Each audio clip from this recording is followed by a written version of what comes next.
Alors, on va faire la feuille suite et fonction. D'accord, c'était cette feuille-là, hein. D'accord. Bon, alors pour les ST2S, il n'y avait que les exercices sur les suites. Et on va mettre ça comme ça. Voilà. Pas embêté par le reflet de la lampe. Et je vais recadrer ça comme ça. Là, je vais là. Ok. D'accord, donc on va faire ça. Donc c'est assez rapide. Dépréciation d'un véhicule. Une entreprise a acheté en 2007 un véhicule utilitaire au prix de 15 200 euros. Taxe comprise. Compte tenu du nombre de kilomètres parcourus, le véhicule a perdu 20% de valeur chaque année. La perte de chaque année est calculée sur la valeur résiduelle de l'année précédente. Pour tout entier N, on note UN, la valeur résiduelle du véhicule l'année 2007 plus N. Alors, chaque année,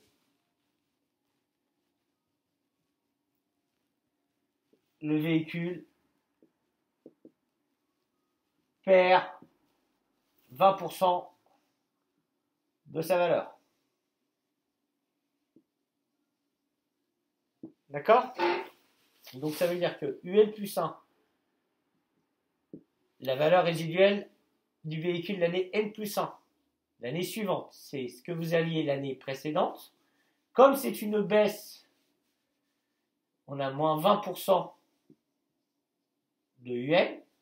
D'accord? C'est-à-dire, ça c'est le montant de la baisse et ça c'est la valeur qu'on avait l'année précédente. Donc ça nous donne UN moins 0,2 UN et ça nous donne 0,8 UN. D'accord? Avec UN, la valeur résiduelle du véhicule l'année 2007 plus N. En déduire la nature de la suite UN. Alors, on a UN plus 1 égale Q fois UN, donc la suite UN.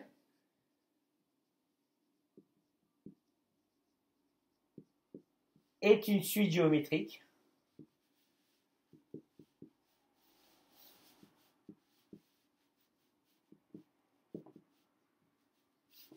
De raison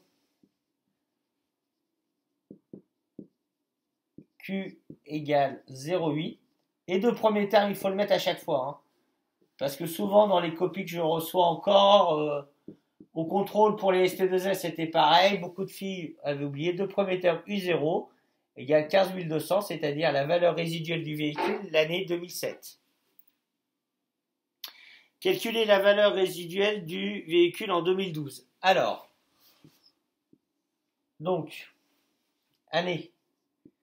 On va y aller doucement. N.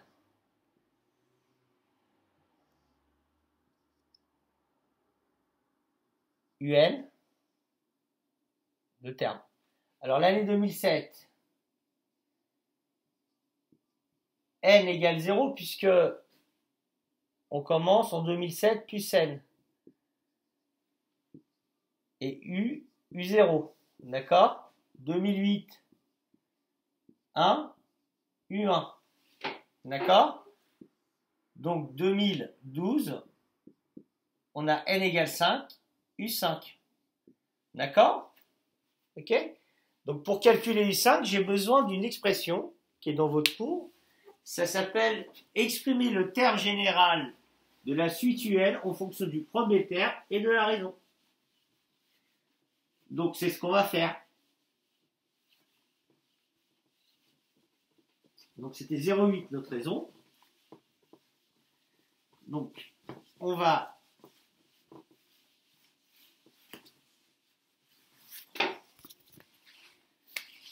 exprimer le terme général de la suite UN en fonction du premier terme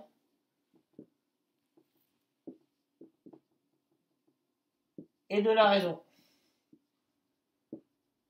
c'est-à-dire Q. UN égale U0 fois Q puissance N. Si je prends les données de mon exercice, UN égale 15 200 fois 0,8 puissance N. Et moi, je veux la valeur résiduelle de l'année 2012, c'est-à-dire U5. Donc, je remplace N par 5, ça me fait 15 200 fois 0,8 puissance 5. Et ça nous donne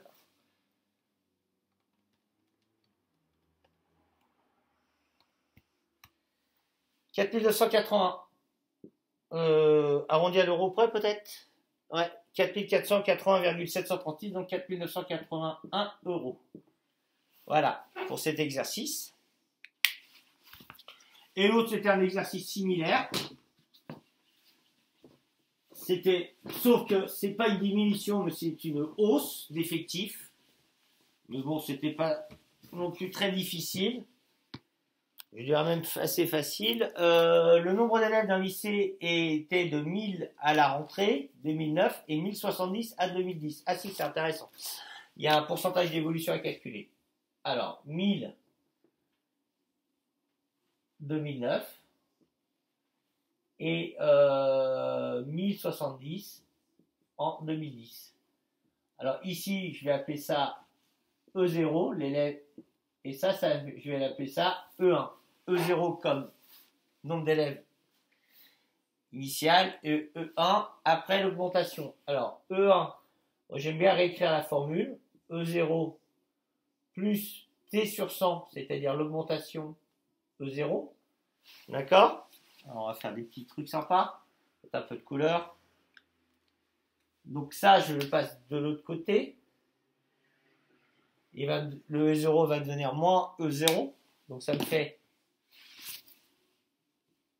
E1 moins E0 égale T sur 100 fois E0. D'accord? Je multiplie à gauche et à droite par 100, mais ça c'est de la manipulation d'équation. Alors à gauche, d'accord? Je multiplie par 100. Là j'ai 100 facteur de E1 moins E0 égale, alors 100 divisé par 100 ça fait 1, T fois E0. D'accord? Et là je vais diviser par T. D'accord? Et donc ça me fait E0 finalement égale 100 facteur de E1 moins E0 sur E0. Alors il y a deux choses d'une. Pardon, c'est T que je calcule. Soit vous apprenez cette formule par cœur, et c'est dommage. Soit vous essayez de la retrouver. Ça prend 1, 2, 3 lignes. Hein. Et puis c'est formateur parce que ça vous fait manipuler un peu les équations. Et moins en mathématiques, vous savez que moins on apprend de choses par cœur, et mieux on se porte. Donc après, il suffit de faire l'application numérique. Ça fait 1070 moins 1000 fois 100 divisé par 1000. Et donc ça fait 7%. Donc il y a une augmentation de 7% annuelle du nombre d'élèves.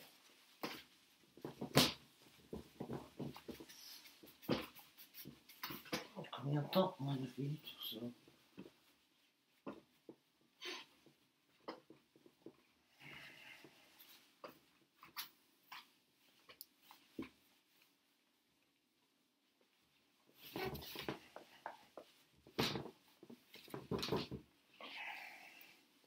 Donc ensuite, on suppose que le pourcentage d'augmentation reste constant. Donc on note UN, le nombre d'élèves à la rentrée 2009 plus N. Alors exprimer UN plus 1, alors on a trouvé que le T est égal à 7. Donc UN plus 1, c'est UN plus T sur 100 UN. Donc ça nous donne UN plus 0,07 UN. Donc UN plus 1 égale 1,07 UN. Donc on retrouve bien le fait que augmenter de 7% revient à multiplier par 1,07. Ça, c'est les questions classiques que vous avez dans les E3C, dans les parties automatisme. D'accord? Ça, maintenant, il faut que ça soit vraiment acquis. Hein. J'ai répété toute l'année, du matin au soir. Alors, quelle est la nature de la situelle? On doit dire la nature de préciser son premier terme et sa raison, vous voyez? Premier terme et la raison. Donc, à partir de là, vous faites que la situelle, pourquoi? Parce que vous avez le terme suivant en multipliant le terme précédent par un nombre constant, parce que vous gardez 7% chaque année. Vous dites que le pourcentage d'augmentation est constant. Donc, la situelle est une suite géométrique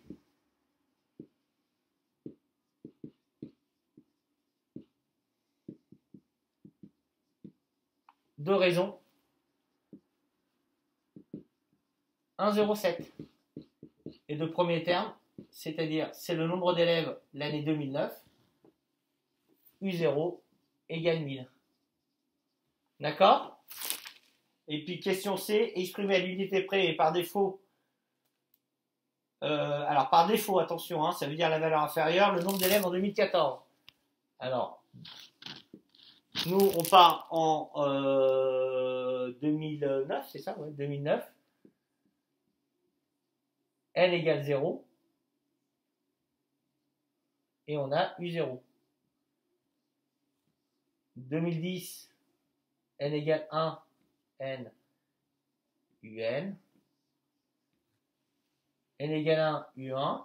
Et 2000, combien c'est? 2000, ils veulent combien? Ils veulent 2000. 2014.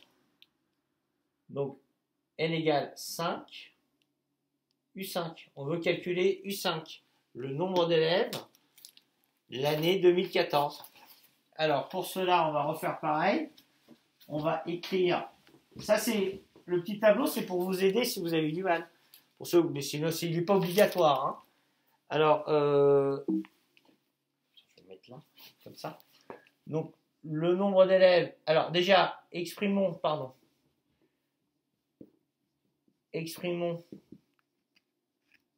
le terme général de la suite UN en fonction de U0 et Q, la raison, sachant que la raison est égale à 1,07, d'accord? Donc ça me fait UN égale U0 fois Q puissance N, ça c'est la formule générale qu'il y a dans votre cours. Ici on a 1000 pour U0 fois 1,07 puissance N. Et nous on veut le nombre d'élèves l'année 2014, c'est 1000, je remplace N par 5, et donc là je trouve 1000 fois 1,07 XY5. Alors ça me fait 1000. Alors je vous mets la valeur approchée, puis après voilà 5. Ils veulent un défaut, donc ils veulent la valeur en dessous. Donc c'est 1402 élèves.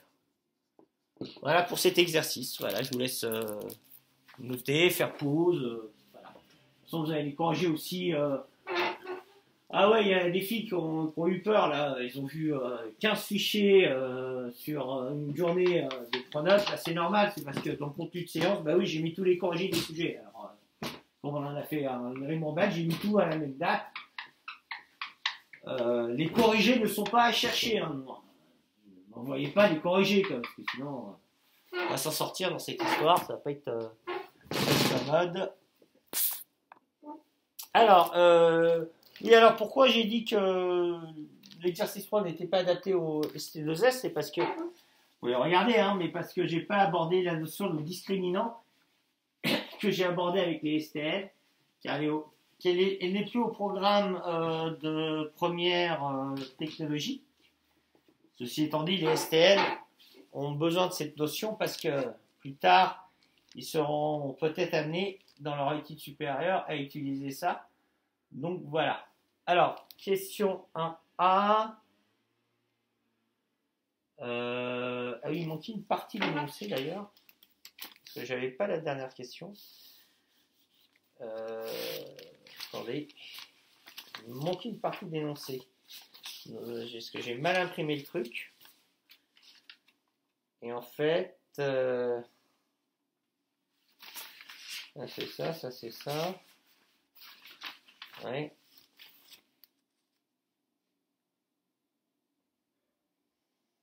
Je me rappelle plus de la dernière question.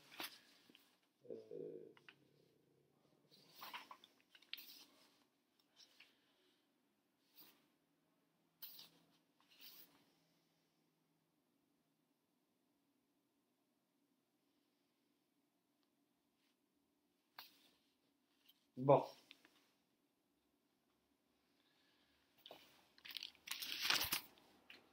Alors, tant pis. Déterminé par le combien de vases de produire. Et puis la dernière question, elle était là et je ne l'ai pas. C'est B de X égale combien? Je ne sais plus.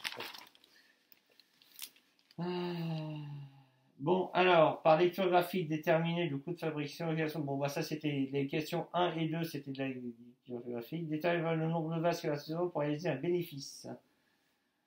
Alors, vous avez un coût et alors, on nous donne quoi? Alors, vous avez un C de X. Le coût, c'est X carré moins 10X plus 500. Et vous avez un R de X, c'est-à-dire la recette, qui est 50X. D'accord?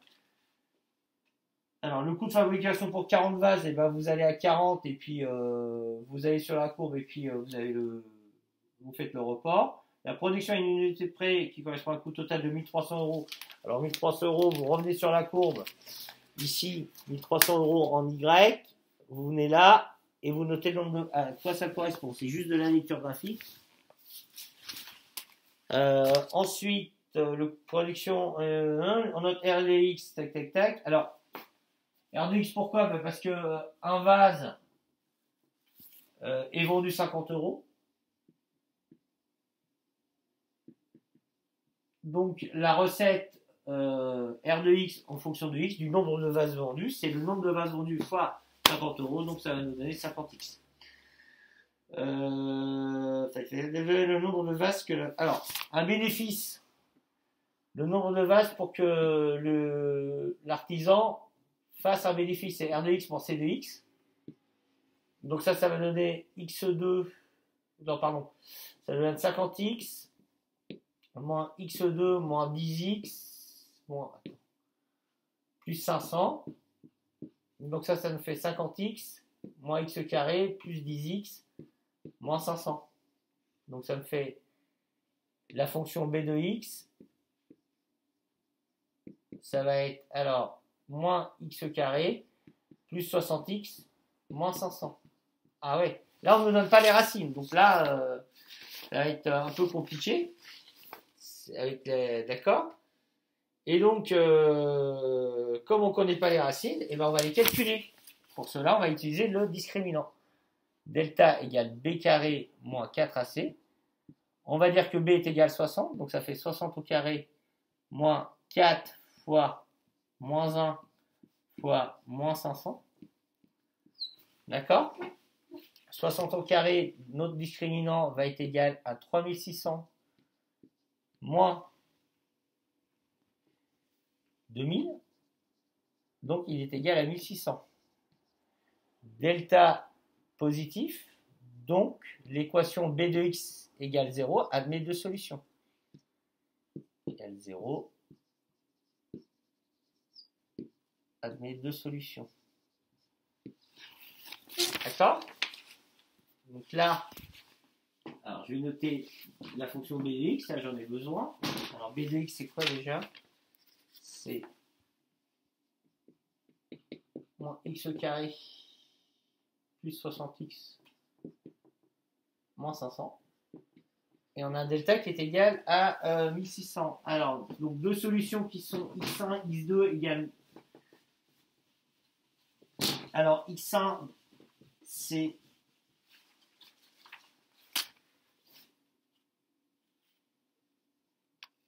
c'est moins b, moins racine de delta sur 2a. Donc ça nous fait moins 60 moins racine de 1600, puisque c'était le delta, sur moins 2. Attention, moins 2, hein, c'est A c'était égal à moins 1 dans ce cas-là.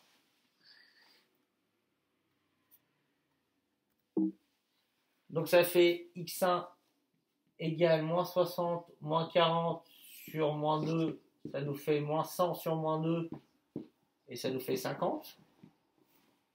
x2 c'est moins b plus racine de delta sur 2a, donc ça nous donne moins 60 plus 40 sur moins 2, et ça nous donne moins 40 plus, ça fait moins 20 sur moins 2, et ça nous fait 10. Donc on a deux racines qui sont 10 et moins 10. Ah, c'était pas demandé, mais on peut factoriser b de x pour rigoler. b de x c'est a facteur de x moins x1 facteur de x moins x2 avec x et x1 et x2 c'est les racines. A c'est égal à moins 1, ça fait moins 1 facteur de x moins 10 facteur de x moins 50. D'accord? Bon, alors pour faire le tableau de signes, parce que c'est ce qu'il faut qu'on fasse, alors je vous avais dit que quand on a calculé le discriminant, on n'a pas besoin de se prendre la tête. 10, 50, la seule chose, on regarde sur quoi la fonction est définie. Si elle est définie sur R, sur nombre de vases entre 0 et 60. Voilà, 0 et 60. D'accord? Alors, delta c'est magique, c'est le signe de moins A entre les racines, et c'est le signe de A à l'extérieur des racines. D'accord? Mais attention, ça c'est la formule générale. Ici, A est égal à moins 1. Il fallait faire gaffe à ça. Hein. Faites gaffe à ça. Hein. Donc, B de x,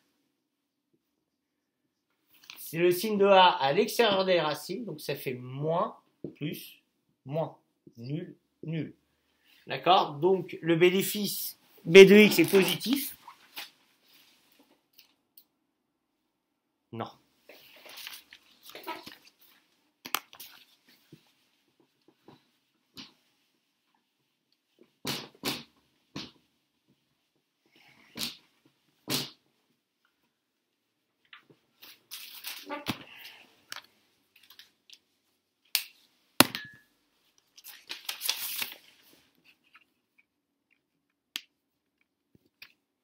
Pour x compris entre 10 et 50. Donc l'entreprise réalise un bénéfice si elle vend entre 10 et 50 vases. Voilà ce qu'il fallait dire. D'accord? Voilà. Allez. Bon courage.